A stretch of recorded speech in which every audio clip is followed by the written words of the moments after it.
Which takes me to the second point, and I want to thank F. Chuck Todd of NBC for opening my eyes to this. For the longest time, I've been genuinely curious why it is that media people think they cannot be criticized. And they really do. They really think they can go out and research people, and they can dig up dirt from anybody they want's past, and they can broadcast it all over. And if somebody's life, somebody's marriage, somebody's relationship, somebody's kids get destroyed or ruined, fine and dandy. They can do all of that they want, but you turn it around and you start investigating your favorite journalist and to find out how many illegitimate kids he or she might have had in college, or how many DUIs they had, or how many communist sympathizer meetings they went to. Then all hell breaks loose, and they start squealing like stuck pigs. And you can't do that. We're journalists. I said, where does this come from? It's more than just hubris, and I finally found out. You know what it is, Mr. Snerdley? These clowns actually believe that since they are recognized in the First Amendment, that they have constitutional immunity. You can't criticize. Criticizing them is attacking the First Amendment. They really believe this. Criticizing them is akin to attacking the Constitution, and that's un-American. And that's why you hear these journalists, un-American to criticize, un-American for Trump to be destabilized, it's un-American for Trump to be going out there and trying to do damage to the media. We've got First Amendment protection. Well, so does the president, and the president happens to be mentioned in the Constitution before the media.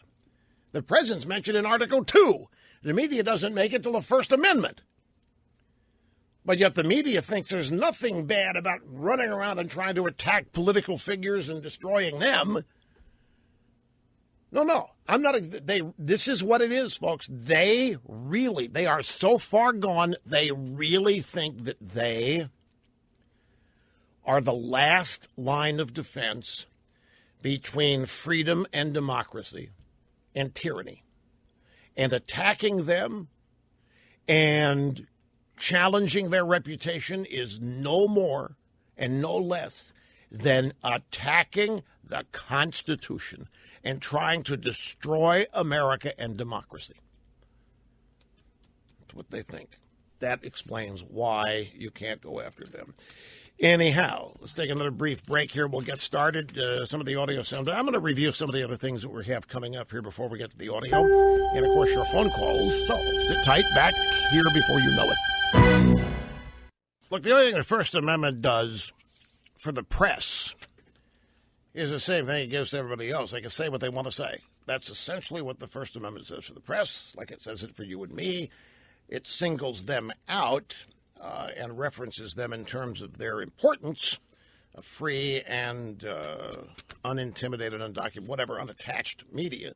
And nobody objects to that. But it does not grant them immunity from criticism. It does not grant them freedom to be disagreed with. It does not grant them freedom from opposition. They seem to think that it does. And I think it all falls under the notion of how really poorly constitutional education, American history education, has been for decades in this country, not to mention the kind of poison that's injected into the young skulls full of mush, populating journalism schools all over the United States. But it's it really, folks, it's the one thing that, as far as the media is concerned, justifies what they're doing. Now, as I say, you won't even get them to admit what they're doing. You won't even get them to admit they're trying to destroy Trump. They'll come up with some no. It is the job of the media to hold powerful people accountable. Yeah, right. What? Why doesn't that apply to powerful Democrats? And don't tell me that it does, because everybody knows you give them a pass. Each and every time something comes up with them, you cover for them.